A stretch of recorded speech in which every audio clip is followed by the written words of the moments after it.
Okay, good evening. Today is February 24th.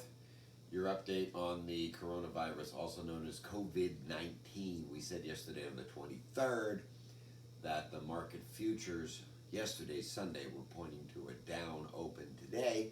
And in fact, the Dow had its worst day in 2 years. The Dow down 1,031 points. Let's cover the virus first, what's going on with that, what kind of set this off. Um, They had some new cases in Iran and an increase in Italy and also in South Korea. South Korea and Italy are the 6th and 12th largest economies in the world, and of course that's going to be rather concerning. The World Health Organization said we should prepare possibly for a pandemic. An epidemic is regional, and a pandemic is worldwide.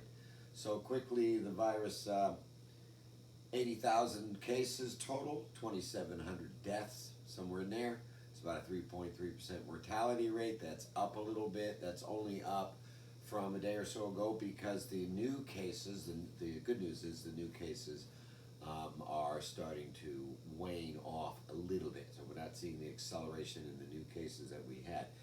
But once again, we have seen cases in North Korea, a couple in Iran, Afghanistan, Bahrain, Kuwait. There are new cases in the United States, mostly from the Diamond Princess, and of course new cases in China. So basically, it's really hard to tell what's going to happen in the next couple of days.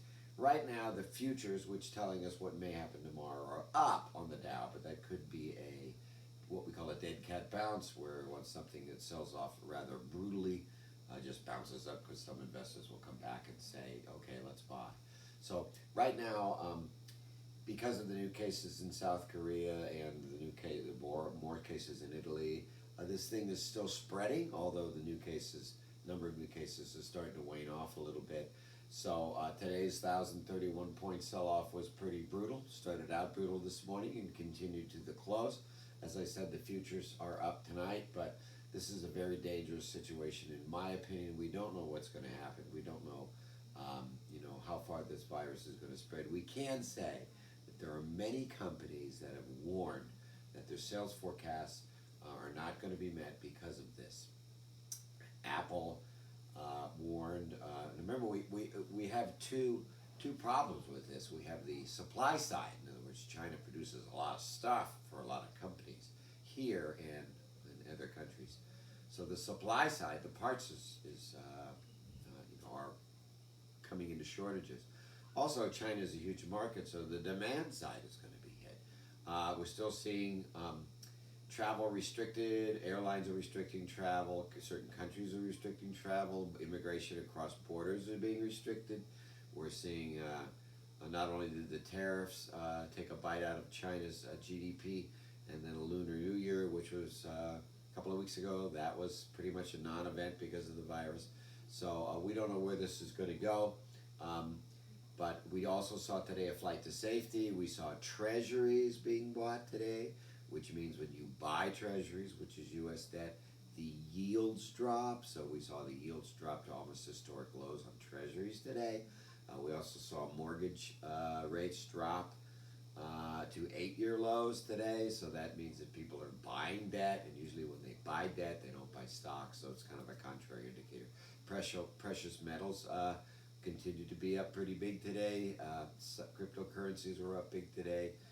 Fixed income, preferred stocks, things of that sort were up. There were a few companies that were up today. Clorox, of all things, of course, they make bleach, and some others, but very, very few companies were up today. So we'll keep an eye on it for you.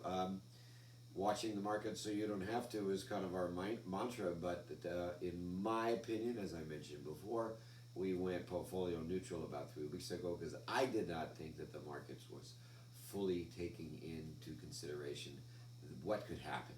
And even if the vaccine came out tomorrow, it may run the markets, but then all these companies that have warned have to post quarterly earnings. And so if the quarterly earnings are down because of what has happened for travel and shopping and consumer spending and all this because of what's happening. When the quarter comes out and we see all these terrible earnings, which we could, then the market could get hit again. So right now, in my opinion, this is not a market to be messing around with committing new money. There are people on the web that are saying we should buy, or at least that it's good news. I think they said Susie Orman said that this was good for customers and good for clients, good for investors and people that wanted to retire because it's a sell-off. Well, if you look at that logic, 1,000-point sell-off is good. The 10,000 sell-off point would be better, right? So can't buy into that. So right now, in my opinion, I think it's time to just to stay clear. I wouldn't commit any new money. I don't think I'd go all out, sell off. Although in our portfolios, I pretty much did that about 3 weeks ago because I'm an investment advisor and I have to be careful with my clients' money, and I do have exit strategies. So we'll watch it. It's going to be a crazy week, I think. The YouTube channel for an update on the coronavirus, the COVID-19 as they call it now, is my name, Mark Cunaberti. So my name will be at the end of this video. Thanks for watching the market so you don't have to. Prepare for another wild week.